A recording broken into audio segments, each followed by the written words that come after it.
أعوذ بالله من الشيطان الرجيم. بسم الله الرحمن الرحيم. إن الذين جاءوا بالإفك عصبة منكم لا تحسبوه شرا لكم بل هو خير لكم لكل امرئ منهم ما اكتسب من الإثم والذي تولى كبره منهم له عذاب عظيم. لولا إذ سمعتموه ظن المؤمنون والمؤمنات بأنفسهم خيرا وقالوا هذا إفك مبين. لولا جاءوا عليه بأربعة شهداء فإذ لم يأتوا بالشهداء فأولئك عند الله هم الكاذبون. ولولا فضل الله عليكم ورحمته في الدنيا والآخرة لمسكم فيما أفضتم فيه عذاب عظيم إذ تلقونه بألسنتكم وتقولون بأفواهكم ما ليس لكم به علم وتحسبونه هينا وهو عند الله عظيم. آج کا درس سورہ نور کی آیت نمبر 11 سے شروع ہو رہا ہے. یہ سورت کا دوسرا رکوع ہے اور اس رکوع میں اللہ رب العزت نے حضرت عائشہ رضی اللہ عنہا کی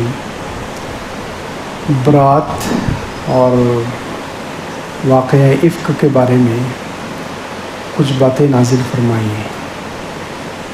حضرت عائشہ رضی اللہ عنہا پر تہمت لگی تھی منافقوں کی طرف سے اور کچھ مسلمان بھی اس کی زد میں آ گئے. انہوں نے بھی اس بات کو آگے بڑھایا. تو اس واقعے کا یہاں پر تذکرہ ہو رہا ہے اور اس کے اندر کچھ اللہ تعالیٰ کی طرف سے نصیحتیں بھی کی جا رہی ہیں. ان الذین جاءوا بالافک عصبۃ منکم، جو لوگ بہت بڑا الزام، بہت بڑا جھوٹ لے کر آئے حضرت عائشہ پر، تو وہ تم ہی میں سے ایک جماعت ہے، یعنی منافقوں کی جماعت. افک کہتے ہیں واقعے کو بالکل الٹ کر بیان کرنا، حقیقت سے بالکل ہٹ کر. جو باطل ہے اس کو حق بنا کر یا حق کو باطل بنا کر پیش کرنا، کسی بھی چیز کو بالکل الٹ دینا. حق ہے اس کو باطل بنا دینا. کوئی متقی ہے اس پر الزام لگا کے اس کو فاسق بنانا، تو اس کو کہتے ہیں افک. جھوٹ میں بھی سب سے بڑا جھوٹ، اس لیے یہاں پر کذب کا لفظ استعمال نہیں کیا، افک کا. افک کہتے ہیں جھوٹ میں بھی سب سے بڑا جھوٹ، جھوٹ میں بھی سب سے بڑا جھوٹ کا طوفان. تو وہ حضرت عائشہ رضی اللہ عنہ پر ہوا. حضرت عائشہ رضی اللہ عنہ خود اس واقعے کو بیان کرتی ہیں، حدیثوں میں ہے تفصیل سے. حضرت عائشہ رضی اللہ عنہ نے اس واقعے کو بیان کیا ہے کہ غزوہ بنو المصطلق ایک غزوہ ہے، ایک لڑائی ہے، اس کا نام غزوہ مریسیع بھی ہے. دو نام ہیں اس لڑائی کے. کہتی ہیں حضرت عائشہ رضی اللہ عنہ حضور صلی اللہ علیہ وسلم کو اطلاع ملی کہ غزوہ بنو المصطلق کے لوگ جمع ہو رہے ہیں اور ان کا ارادہ ہے مدینے پر حملہ کرنے کا. مدینہ منورہ پر وہ لوگ حملہ کرنا چاہتے ہیں اور وہ لوگ لڑائی میں بہت مشہور تھے، جنگجو تھے، ان کے پاس لڑنے والے آدمی بہت تھے، نوجوان اور سپاہی بہت تھے. تو انہوں نے ارادہ کیا کہ مدینہ منورہ پر حملہ کریں. اللہ کے رسول صلی اللہ علیہ وسلم نے تحقیق کی، معلوم ہوا کہ واقعتاً یہ لوگ حملہ کرنے کا ارادہ کر رہے ہیں. خبر جو ملی ہے وہ سچی ہے. تو اللہ کے رسول صلی اللہ علیہ وسلم نے صحابہ کرام کو جمع کیا اور صحابہ کرام کا لشکر لے کر نکلے. ہر لڑائی میں حضرت عائشہ رضی اللہ عنہ کہتی ہیں کہ حضور صلی اللہ علیہ وسلم اپنی بیویوں میں سے کسی نہ کسی بیوی کو ساتھ لے کر جاتے تھے، قرآن اندازی کرتے تھے، چٹھی اچھالتے تھے. ساری بیویوں میں سے جس کا نام نکل جاتا تھا اس کو اس لڑائی میں ساتھ لے کر جاتے تھے. تو فرماتی ہیں حضرت عائشہ رضی اللہ عنہ کہ اس لڑائی میں جانے کے لیے غزوہ بنو المصطلق میں میرا نام آ گیا، قرآن اندازی میں میری چٹھی آ گئی. تو میں اللہ کے رسول صلی اللہ علیہ وسلم کے ساتھ گئی اور غزوہ بنو المصطلق ہو گیا، لڑائی وغیرہ ہو گئی، مسلمانوں کو اللہ تعالیٰ نے کامیابی دی. اب واپس آ رہے تھے، مدینہ منورہ سے کچھ دور تھے، تو ایک جگہ رات کے آخر حصے میں پڑاؤ ڈالا. اللہ کے رسول صلی اللہ علیہ وسلم نے صحابہ کرام کو تھوڑی دیر آرام کرنے کے لیے روک دیا. فجر تک، اور فجر سے پہلے ہی وہاں سے نکلنے کا ارادہ تھا۔ کہتے ہیں قافلہ رک گیا، اور پھر جب فجر کا وقت قریب آیا تو اللہ کے رسول صلی اللہ علیہ وسلم نے کوچ کا اعلان کر دیا کہ چلو یہاں سے چلنا ہے۔ حضرت عائشہ رضی اللہ عنہ کہتی ہے میں نے سوچا کہ میں استنجا کر لوں، میں قضائے حاجت کر لوں، اپنی ضرورت پوری کر لوں، کہ پتہ نہیں اب یہ قافلہ کب تک چلے گا، دوپہر تک چلے، فجر کے لیے کہیں رکے گا، ورنہ پھر چلتا رہے گا، تو درمیان میں قافلے کو روک کر قضائے حاجت کرنا مشکل ہے، اس لیے سوچا کہ میں جب تک سارا قافلہ تیار ہوں میں استنجا کر کے آتی۔ حضرت عائشہ رضی اللہ عنہ قضائے حاجت کے لیے گئی، واپس آئی تو دیکھا کہ ہار جو تھا، گلے میں ہار پہنا ہوا تھا، تو کہتی ہیں کہ وہ بھی میرا نہیں تھا، حضرت اسما کا تھا، ان کی بہن کا، حضرت عائشہ کی بہن ہے حضرت اسما رضی اللہ عنہ، ان کا ہار تھا جو یمن کے علاقے ظفار کے سفید اور کالے پتھروں کا بنا ہوا ہار تھا، امانت تھا وہ ان کے پاس، تو وہ ہار گلے سے گر گیا۔ تو کہتی ہے میں دوبارہ واپس گئی، کسی کو بتایا نہیں انہوں نے، اللہ کے رسول صلی اللہ علیہ وسلم کو بھی نہیں بتایا، خود ہی تلاش کرنے کے لیے چلی گئی۔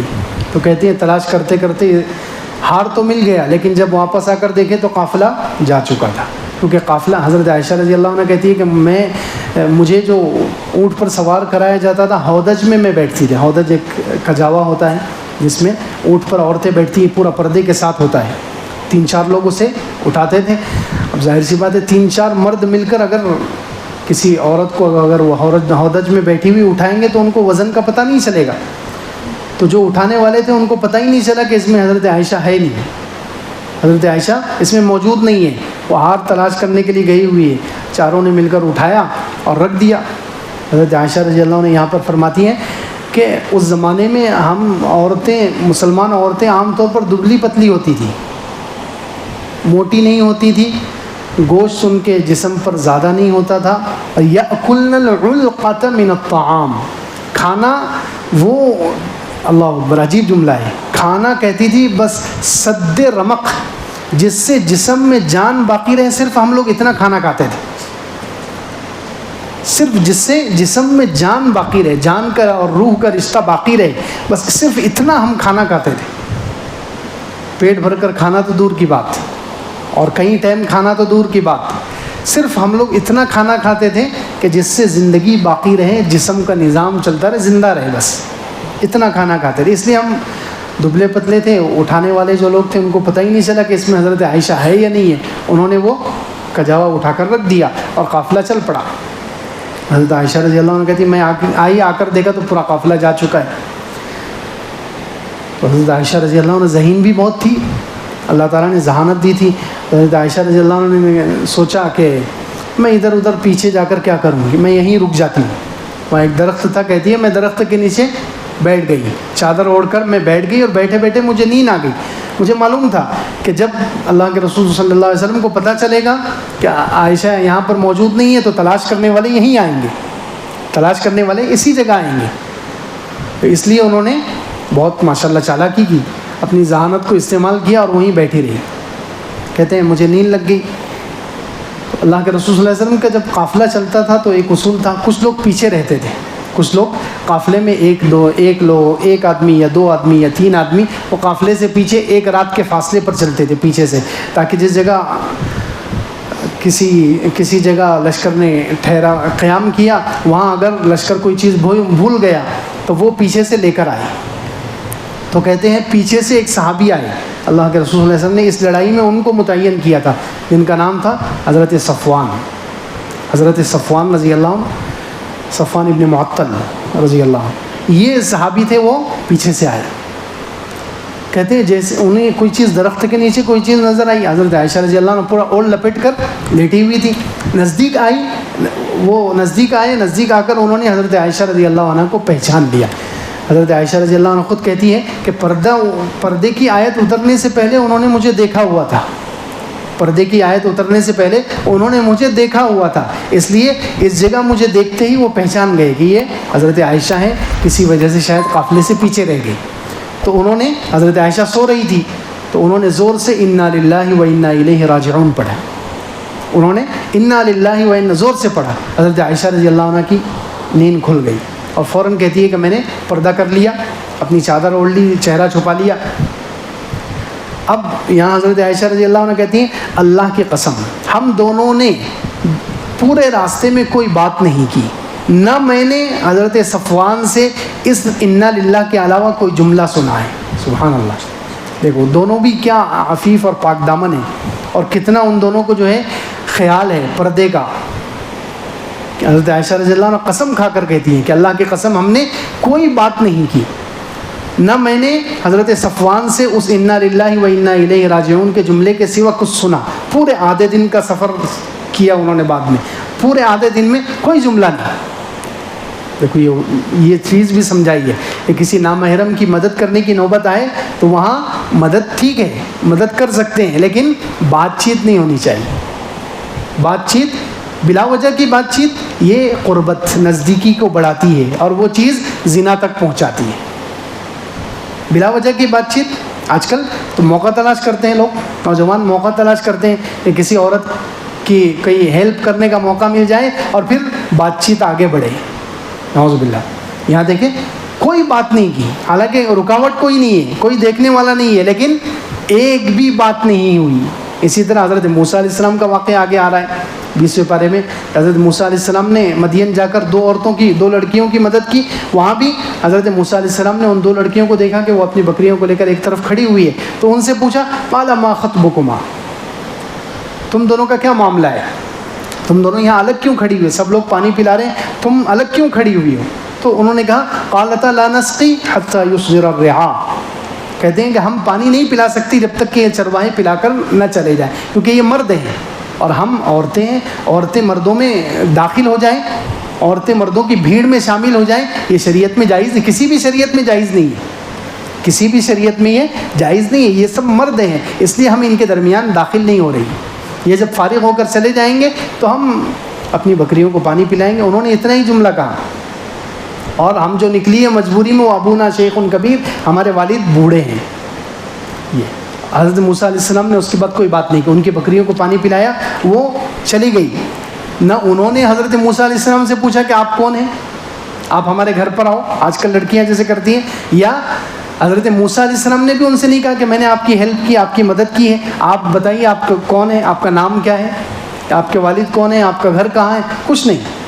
ثم تولى الى الظل فقال, حضرت موسیٰ علیہ السلام نے ان کی مدد کی اور بس پیٹ پھیر کر درخت کے پاس چلے گئے. یہ ہے. تو یہاں بھی حضرت عائشہ رضی اللہ عنہ فرماتی ہیں کہ جیسے ہی وہ آئے انہوں نے انا للہ پڑھی, اس کے علاوہ ہمارے درمیان کوئی بات نہیں. کہتے ہیں ہم لوگ جا کر مل گئے, قافلے سے دوپہر کے وقت میں جا کر مل گئے. لیکن جب منافقوں نے دیکھا, عبداللہ ابن ابی جو منافقوں کا سردار تھا, عبداللہ ابن ابی ابن سلول جو منافقوں, اس نے جب دیکھا کہ حضرت عائشہ رضی اللہ عنہ پیچھے سے آ رہی ہے حضرت صفوان کے ساتھ, تو فوراً اس نے باتیں بنانا شروع کر دی, الزام لگانا شروع کر دیا. وہیں سے باتیں شروع ہو گئیں. اور پھر حضرت عائشہ رضی اللہ عنہ کہتی ہیں کہ ہم مدینہ پہنچ گئے, میں 1 مہینے تک بیمار رہی. حضرت عائشہ رضی اللہ عنہ کو کچھ نہیں معلوم کہ میرے اوپر الزام لگ چکا ہے اور پورے مدینے میں افواہیں چل رہی ہیں کہ نعوذ باللہ ان دونوں نے زنا کیا ہے. حضرت صفوان نے اور حضرت عائشہ رضی اللہ عنہ نے زنا کیا, یہ افواہیں چل رہی ہیں مدینہ منورہ میں, اور حضرت عائشہ رضی اللہ عنہ کو معلوم ہی نہیں. کہتی ہیں میں گھر میں جانے کے بعد 1 مہینے تک بیمار رہی, اللہ کے رسول صلی اللہ علیہ وسلم کے گھر میں 1 مہینے تک بیمار رہی. بس مجھے کچھ نہیں معلوم تھا باہر کیا ہو رہا ہے, صرف اتنا دکھ تھا کہ پہلے جب میں بیمار ہوتی تھی تو اللہ کے رسول صلی اللہ علیہ وسلم کا جیسا سلوک ہوتا تھا, جیسا رویہ ہوتا تھا, اب ویسا رویہ نظر نہیں آیا. وہ نرمی, وہ ملاطفت, وہ عاطفت, وہ اچھا سلوک مجھے نظر نہیں آیا. صرف دور سے اللہ کے رسول صلی اللہ علیہ وسلم خیر خیریت پوچھتے تھے کہ کیا حال ہے, اور چلے جاتے. حضرت عائشہ رضی اللہ عنہ پریشان ہے کہ اللہ کے رسول صلی اللہ علیہ وسلم کا رویہ کیوں بدل گیا. تو کہتی ہیں کہ 1 مہینے کے بعد کوئی اچھی طبیعت ہوئی تو میں رات میں مستح, ایک صحابیہ تھی مہاجر, حضرت ابو بکر کے خالہ کی بیٹی تھی. حضرت ابو بکر رضی اللہ عنہ کے خالہ کی بیٹی یا خالہ کی بیٹی کی بیٹی تھی حضرت مستح. تو کہتی ہیں کہ حضرت عائشہ کہتی ہیں میں اور مستح رات میں قضاء حاجت کے لیے نکلے. ہم لوگ رات میں استنجا کے لیے باہر مدینہ منورہ سے دور جاتے تھے, تو ہم دونوں باہر نکلے, استنجا سے فارغ ہوئے. جب واپس آ رہے تھے, آتے آتے مستح کا پیر پھسل گیا, چادر میں الجھ کر ان کا پیر پھسلا. تو کہتی ہیں ان کے منہ سے فوراً جملہ نکلا کہ مستح برباد ہو جائے، ہلاک ہو جائے. خود کے بیٹے کو انہوں نے بد دعا دے دی. مستح نے اپنے بیٹے کو بد دعا دے دی. ان کا پیر پھسلا تو انہوں نے اپنے بیٹے کو بد دعا دی کہ مستح ہلاک اور برباد ہو جائے. تو حضرت عائشہ نے ان کو ٹوکا کہ آپ اپنے بیٹے کو جو غزوہ بدر میں شامل ہوا ہے، صحابی ہے، اتنے اونچے درجے کا صحابی ہے، بدر میں شامل ہو، آپ اس کو بلا وجہ بد دعا دے رہی ہے. تو وہ کہنے لگی مستح، ارے اللہ کی بندی بھولی بھالی عورت، تجھے کچھ نہیں معلوم مدینے میں کیا ہو رہا ہے؟ حضرت عائشہ نے کہا مجھے تو کچھ نہیں معلوم. تو کہا پھر مستح جو تھی اس عورت نے حضرت عائشہ رضی اللہ عنہ کو بتلایا کہ مدینہ منورہ میں کیسی افواہیں چل رہی ہے تمہارے بارے میں، تہمت اور عفق کا واقعہ، تم پر الزام لگ رہا ہے کہ تم نے اور حضرت صفوان نے نعوذ باللہ زنا کیا ہے، یہ افواہیں چل رہی ہے اور اس میں میرا بیٹا بھی شریک ہے، میرا بیٹا بھی اس الزام لگانے میں اور اس کو پھیلانے میں شریک ہے، اس لیے میں نے اس کو بد دعا دی ہے. تو حضرت عائشہ رضی اللہ عنہ فرماتی ہیں کہ میری بیماری تو ڈبل ہو گئی. میری بیماری پہلے ہی میں 1 مہینے سے بیمار تھی اور یہ سن لیا کہ مجھ پر یہ الزام لگ رہا ہے اتنا گھناؤنا اور اتنا سخت. تو کہتی ہے کہ میں اور بیمار ہو گئی. اللہ کے رسول صلی اللہ علیہ وسلم کے گھر پر آئی. اللہ کے رسول صلی اللہ علیہ وسلم تھوڑی دیر کے بعد تشریف لائے تو میں نے اجازت لی کہ میں اپنے ماں باپ کے گھر چلی جاتی ہوں. اللہ کے رسول صلی اللہ علیہ وسلم نے اجازت دے دی. اب کہتی ہے میں جیسے ہی اپنی والدہ کے پاس پہنچی میں نے والدہ کو پوچھا کہ کیا یہ خبریں چل رہی ہیں مدینہ منورہ میں، یہ افواہیں، یہ باتیں ہو رہی ہیں ہمارے بارے میں؟ تو ان کی والدہ رومان نے ان کو تسلی دی کہ بیٹی گھبرانے کی بات نہیں ہے، یہ کوئی بڑی بات نہیں. عام طور پر جس مرد کی ایک خوبصورت بیوی ہو اور اس کی بہت ساری سوکنیں ہوں تو وہاں پر ایسا ہوتا رہتا ہے. انہوں نے اس کو ہلکا کرنے کی کوشش کی. لیکن حضرت عائشہ رضی اللہ عنہ کہتی ہیں کہ یہ اتنا خطرناک الزام بھی لگ سکتا ہے، زنا کا الزام. حضرت عائشہ رضی اللہ عنہ کہتے پھر میں نے رونا شروع کر دیا. میں نے رونا شروع کر دیا. پوری رات روتی رہی، مجھے نیند نہیں آئی، پوری رات آنسو رکے نہیں. حضرت عائشہ رضی اللہ عنہ کہتی پوری رات میری آنکھوں میں آنسو رکے نہیں اور مجھے نیند نہیں آئی.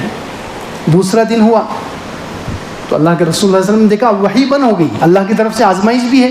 اللہ تعالیٰ کی طرف سے نبیوں کو اور ان کے قریبی لوگوں کو کیسے آزمایا جاتا ہے، اللہ اکبر، ہم تو اندازہ نہیں لگا سکتے. 1 مہینہ ہو گیا اور ابھی تک وحی بند ہے، وحی کا سلسلہ رکا ہوا ہے. اللہ تعالیٰ آزما رہے ہیں. اللہ کے رسول صلی اللہ علیہ وسلم کی بھی آزمائش ہو رہی ہے، حضرت عائشہ کی بھی آزمائش ہو رہی ہے، حضرت عائشہ کے والد حضرت ابو بکر اور ان کی والدہ سب کی آزمائش ہو رہی ہے، سارے مسلمانوں کی آزمائش ہو رہی ہے. وحی رکی ہوئی ہے. حالانکہ ایک ہی دن میں وحی آ سکتی تھی، ایک ہی دن میں وحی آ سکتی تھی اور حقیقت سے حضور صلی اللہ علیہ وسلم کو اللہ تعالیٰ خبردار کر سکتے تھے، لیکن نہیں، یہ اللہ تعالیٰ کی طرف سے تربیت ہو رہی ہے. اللہ تعالیٰ کی طرف سے تربیت ہو. 1 مہینے تک وحی نہیں آئی. اللہ کے رسول صلی اللہ علیہ وسلم پریشان ہو گئے.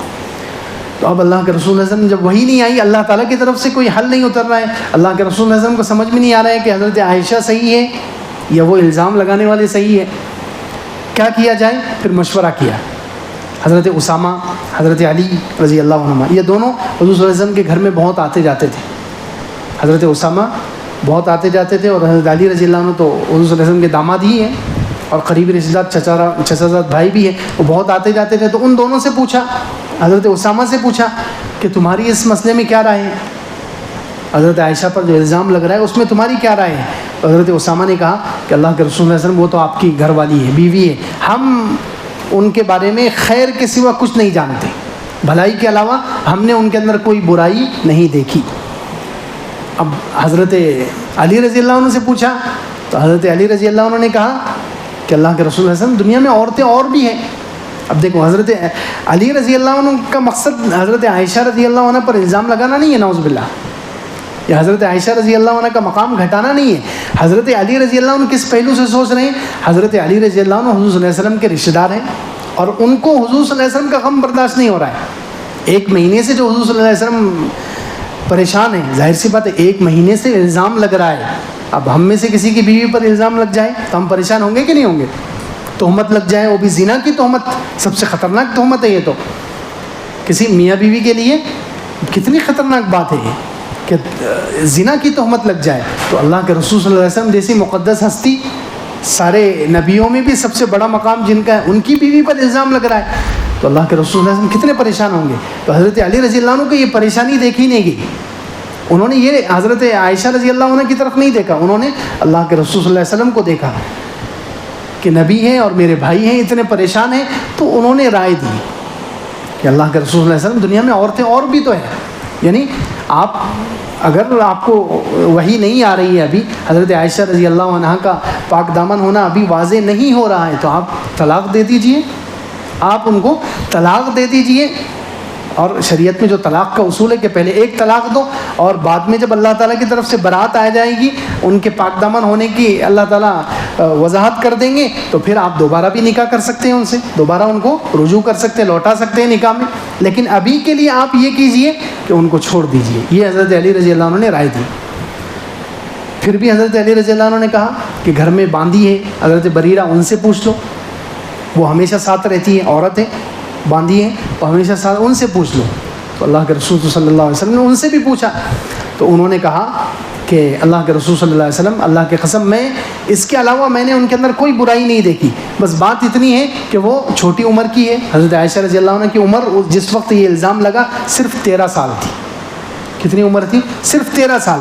تو بات اتنی ہے کہ وہ چھوٹی عمر کی ہے، آٹا گوندھ کر رکھ دیتی ہے، سو جاتی ہے، بکری آ کر آٹے کو کھا لیتی ہے، بس یہ اگر کوئی عیب ہو سکتا ہے ان میں تو اتنا ہی عیب ہے، باقی ان کے پاک دامن ہونے میں کوئی شک نہیں ہے، باقی کوئی عیب اور کوئی برائی ان کے اندر نہیں ہے۔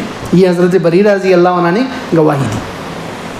دوسرے دن اللہ کے رسول صلی اللہ علیہ وسلم نے پھر ممبر پر کھڑے ہو کر کہا، یہ عبداللہ ابن ابی جو منافقوں کا سردار، جو یہ سارا اللہ تعالیٰ نے بھی جس کے بارے میں کہا کہ یہ ساری جو افواہیں چلی ہیں اور سارا الزام اور اس میں سب سے بڑا حصہ جس نے لیا ہے وہ منافقوں کا سردار ہے، عبداللہ ابن ابی۔ تو اللہ کے رسول صلی اللہ علیہ وسلم نے صحابہ کرام سے کہا کہ کیا اس شخص کے بارے میں آپ مجھے معذور سمجھ سکتے ہیں، یعنی کیا میں اس کو سزا دوں؟ کیونکہ یہ جو عبداللہ ابن ابی تھا یہ انصار کے قبیلوں میں سے تھا، انصار جو حضور صلی اللہ علیہ وسلم کے قریبی لوگ ہیں، صحابہ ہیں، ان کے ایک قبیلے میں سے تھا، یہ ان کے قبیلے ایک قبیلے کا خزرج کا سردار تھا وہ۔ تو اس لیے اللہ کے رسول صلی اللہ علیہ وسلم نے کہا کہ میں نے تو اپنے سارے قریبی لوگوں سے پوچھ لیا ہے، حضرت علی سے پوچھ لیا، اسامہ سے پوچھ لیا، بریرہ سے پوچھ لیا، کئی لوگوں سے میں نے رائے لے لی ہے، سب کی رائے یہ ہے کہ حضرت عائشہ رضی اللہ عنہ پاک دامن ہے، حضرت عائشہ رضی اللہ عنہ حق پر ہیں، ان سے یہ غلط کام ہو ہی نہیں سکتا، تو اب تم لوگ مجھے اجازت دو کہ میں اس کو کچھ سزا دوں۔ اس طریقے سے بات کی تو وہاں صحابہ میں آپس میں اختلاف ہو گیا۔ ایک طرف سے اوس کے سردار کھڑے ہو گئے، سعد بن معاذ رضی اللہ عنہ، انہوں نے کہا کہ اللہ کے رسول صلی اللہ علیہ وسلم اگر وہ آدمی جس نے الزام لگایا ہے ہمارے خاندان میں سے ہے، ہمارے اوس قبیلے میں سے ہے، تو ہم اس کو سزا دیں گے، اور اگر ہمارے بھائی خزرج والے ان میں سے ہیں تو آپ ہمیں حکم دیں، آپ کا جو حکم ہوگا ہم وہ اس پر نافذ کریں گے۔ تو دوسری طرف سے اب سعد بن عبادہ کھڑے ہو گئے، خزرج کے سردار، ان کو جوش آ گیا، انہوں نے کہا کہ تم نے ہمارے قبیلے کی بات کیوں کی؟ وہ ہمارے قبیلے میں سے نہیں تمہارے قبیلے میں سے ہوگا۔ انہوں نے کہا وہ ہمارے قبیلے میں سے نہیں تمہارے قبیلے میں سے ہوگا، اور تم اس کو قتل نہیں کر سکتے کیونکہ تمہارے قبیلے کا ہے۔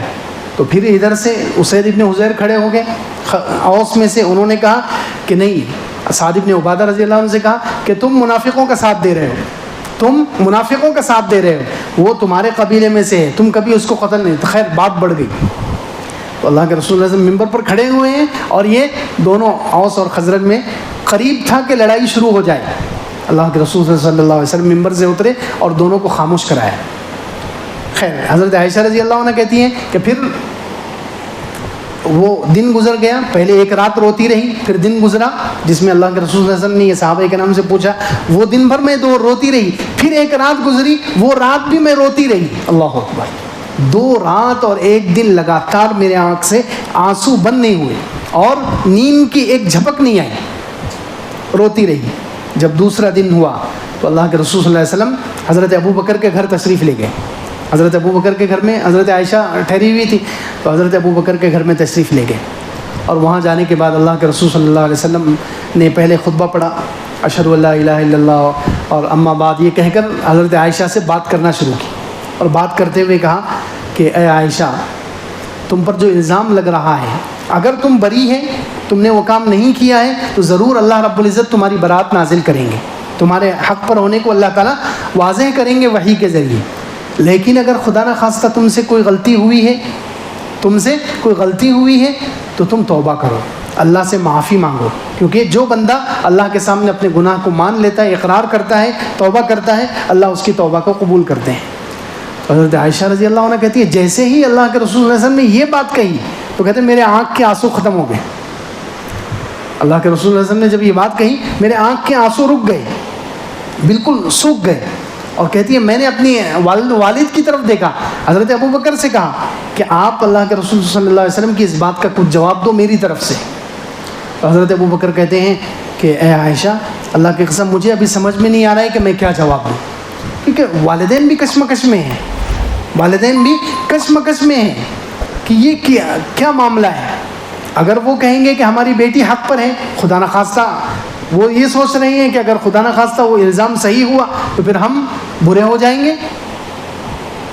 تو حضرت ابو بکر رضی اللہ عنہ نے کہا کہ میں کیا کہہ سکتا ہوں، میرے پاس ابھی کوئی جواب نہیں ہے. تو حضرت عائشہ کہتی ہے میں نے اپنی والدہ کی طرف دیکھا اور ان سے کہا کہ آپ میری طرف سے جواب دو.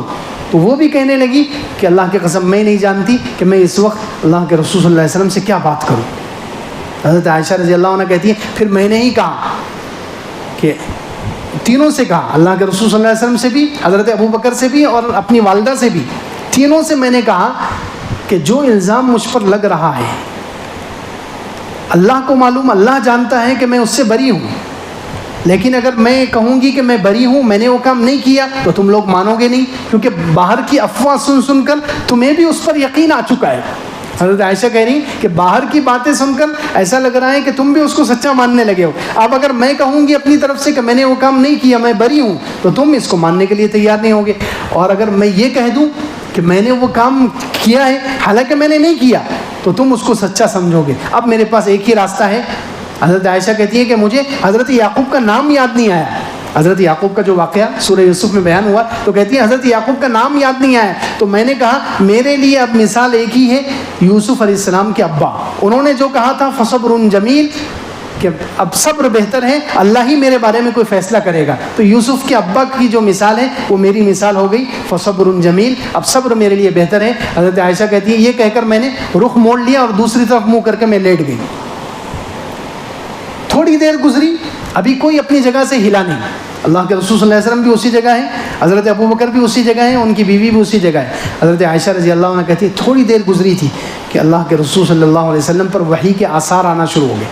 وحی کی جو علامتیں ہیں کہ پسینہ آ جاتا تھا اور بہت ساری نشانیاں صحابہ کرام پہچانتے تھے. جیسے ہی وحی آنا شروع ہو جاتی تھی معلوم ہو جاتا تھا کہ اللہ کے رسول صلی اللہ علیہ وسلم پر اللہ کی طرف سے وحی آ رہی، پیغام آ رہا ہے. تو کہتے ہیں تھوڑی دیر کے بعد وحی کے اثرات شروع ہوئے. حضور اقدس صلی اللہ علیہ وسلم کے یہاں پیشانی مبارک پر موتیوں کی طرح پسینہ آنا شروع ہو گیا. سب سہم گئے. کہتے ہیں میں تو مطمئن تھی، حضرت عائشہ کہتی ہے میں تو مطمئن تھی کیونکہ میں نے کوئی کام غلط کیا ہی نہیں. لیکن حضرت ابو بکر اور ان کی والدہ، حضرت ابو بکر اور حضرت عائشہ کی جو والدہ تھی ان کی حالت بہت خراب تھی. کہتی ہیں ان کے چہرے کا خون سوکھ گیا کہ وحی کے ذریعے کہیں ہماری بیٹی پر کچھ اللہ کی طرف سے عتاب نہ ہو جائے. تو کہتے ہیں وہ پریشان تھے. تو حضرت عائشہ کہتی میں تو مطمئن تھی. تھوڑی دیر کے بعد جیسے ہی وحی کا سلسلہ ختم ہوا، اللہ کے رسول صلی اللہ علیہ وسلم نے فوراً فرمایا اے عائشہ تو خوش ہو جا، اب شری یا عائشہ فقط برأک اللہ، اللہ نے تجھے بری کر دیا ہے، اللہ نے تیری برات کو نازل کر دیا. حضرت عائشہ رضی اللہ عنہ نے سبحان اللہ کیا پیارا جملہ کہا ہے.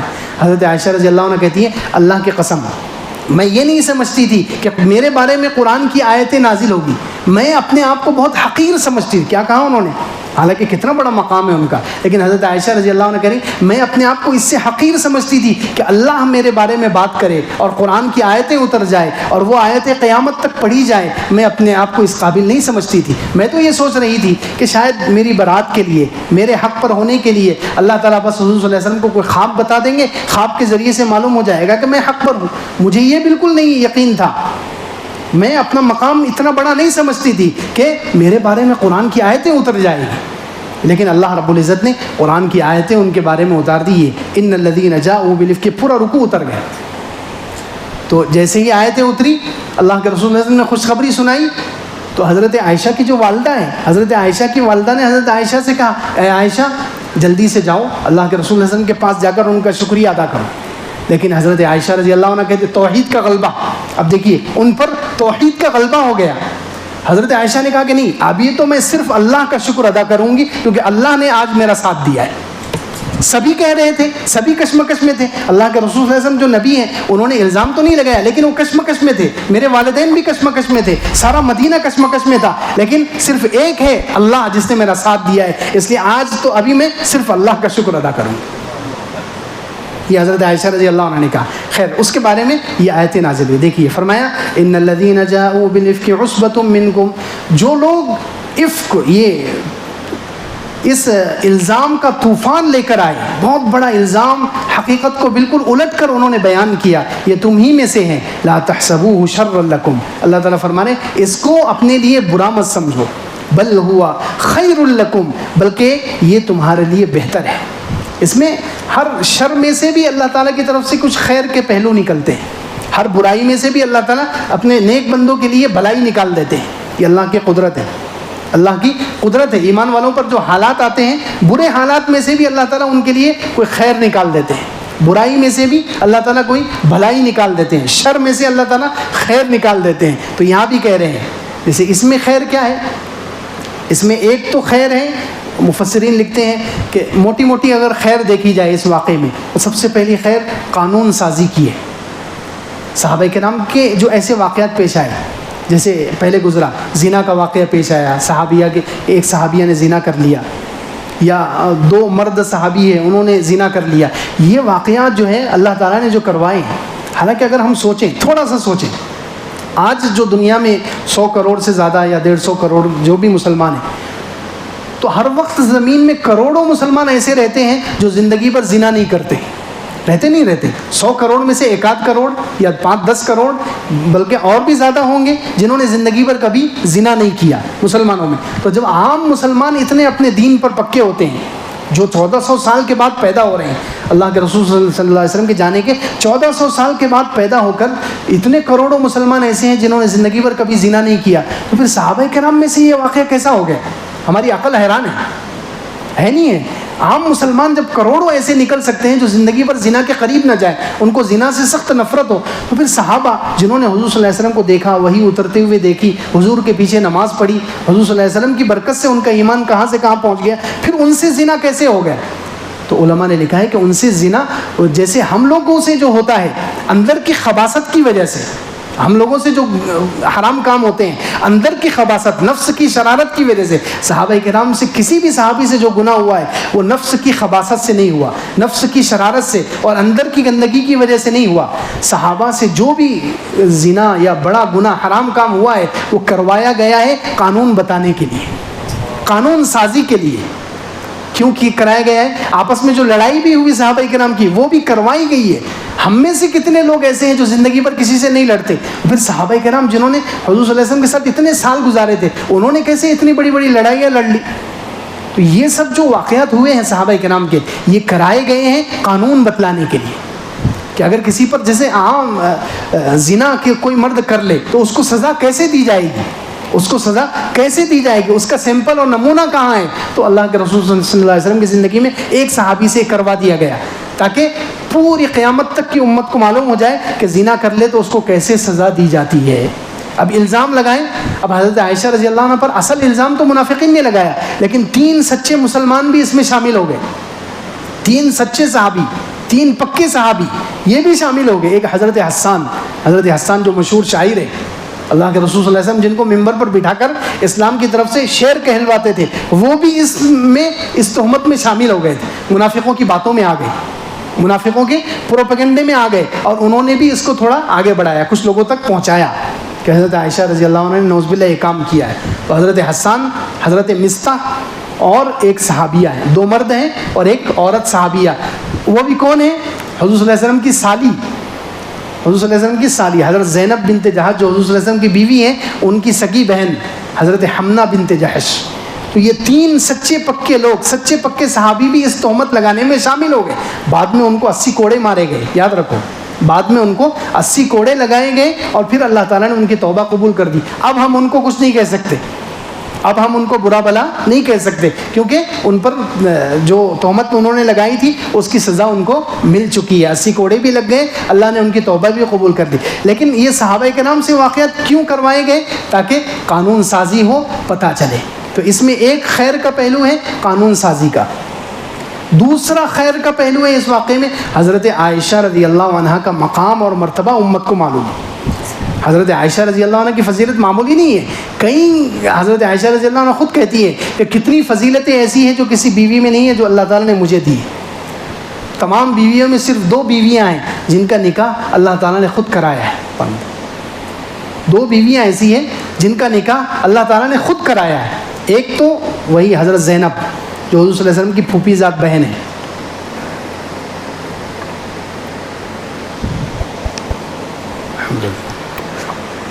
ایک تو حضرت زینب بنت جہش جو حضور صلی اللہ علیہ وسلم کی پھوپھی ذات بہن ہے, ان کا نکاح اللہ نے خود آسمان پر کروایا.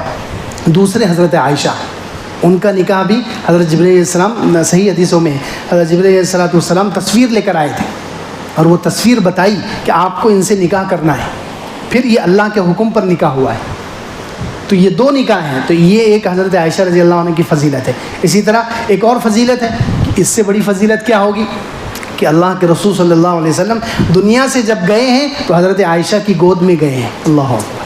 حضرت عائشہ رضی اللہ عنہ کی گود میں, اور یہاں سینے کے پاس سر رکھا ہوا تھا. اس حال میں حضور صلی اللہ علیہ وسلم کا انتقال ہوا. یہ فضیلت کسی بیوی کو ملی ہے؟ نہیں. پھر تیسری فضیلت کہ اللہ کے رسول صلی اللہ علیہ وسلم کہاں دفن ہیں؟ حضرت عائشہ کے کمرے میں. جو حضرت عائشہ رضی اللہ عنہ کا کمرہ تھا, اس حجرے میں اللہ کے رسول صلی اللہ علیہ وسلم کو دفن کیا گیا ہے. یہ ایک حضرت عائشہ رضی اللہ عنہ کی فضیلت ہے. اسی طرح اللہ کے رسول صلی اللہ علیہ وسلم نے کسی بھی کنواری عورت سے, کنواری لڑکی سے شادی نہیں کی سوائے حضرت عائشہ رضی اللہ عنہ کی. اسی طرح حضرت عائشہ رضی اللہ عنہ کی ایک اور فضیلت جو یہاں ثابت ہو رہی ہے کہ اللہ رب العزت نے ان کی براءت کے لیے, ان کے پاک دامن ہونے کے لیے قرآن اتار دیا ہے. حضرت یوسف علیہ السلام کا واقعہ ہم پڑھ چکے ہیں. حضرت یوسف علیہ السلام پر الزام لگا, اللہ تعالیٰ نے قرآن نہیں اتارا تھا. اس زمانے میں کتاب نہیں اتاری تھی, کسی کے ذریعے سے گواہی دلوائی. ایک بچہ تھا یا بڑا تھا, مرد تھا, اس کے ذریعے سے گواہی دلوائی گئی. حضرت مریم پر جب الزام لگا, حضرت مریم پر یہودیوں نے الزام لگایا, یہودیوں نے زنا کا الزام لگایا نعوذ باللہ. حضرت عیسیٰ علیہ السلام جب پیدا ہوئے تو یہودیوں نے کہا حضرت مریم سے کہ تم نے نعوذ باللہ زنا کیا ہے. تو اس وقت ان کی برات کے لیے, ان کے پاک دامن ہونے کو بیان کرنے کے لیے وہی نہیں اتری, بلکہ حضرت عیسیٰ علیہ السلام کو اللہ تعالیٰ نے بچپن میں بولنے کی طاقت دے دی, اور انہوں نے بول کر ثابت کیا کہ میری والدہ بری نہیں ہے, میری والدہ نے یہ غلط کام نہیں کیا ہے. لیکن حضرت عائشہ کا مقام کتنا بڑا ہے کہ حضرت عائشہ رضی اللہ عنہ پر جب تہمت لگی ہے اللہ نے خود گواہی دی ہے. سبحان اللہ, اس سے بڑا کیا مقام ہو سکتا ہے. تو یہاں پر خیر کا ایک پہلو یہ بھی ہے کہ ان آیتوں کے ذریعے سے, اس واقعے کے ذریعے سے تہمت لگا کر, الزام لگوا کر اللہ تعالیٰ کی طرف سے اس واقعے میں خیر یہ تھی کہ حضرت عائشہ رضی اللہ عنہ کا مقام قیامت تک کے لوگوں کو معلوم کروانا تھا. اس میں ایک خیر کا پہلو یہ بھی تھا. اسی طرح مسلمانوں کے لیے برکت. حضرت عائشہ رضی اللہ عنہ پر الزام لگا, ان کا ہار گم ہوا.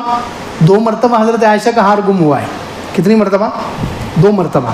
ایک مرتبہ یہاں ہار گم ہوا تو ان پر الزام لگ گیا زنا کا, اور اس کے بعد اللہ رب العزت نے یہ 2 رکوع اتارے ہیں. ایک رکوع میں خاص ان کی برات کا واقعہ ہے, اور بہت سارے قانون اللہ تعالیٰ نے امت کو دیے, بہت ساری باتیں, بہت ساری نصیحتیں. حضرت عائشہ رضی اللہ عنہ کے واقعے کو سامنے رکھ کر اللہ تعالیٰ نے اس امت کو بہت ساری نصیحتیں کی ہے کہ ان نصیحتوں پر عمل کر کے امت ایسے واقعات سے بچ سکتی ہے.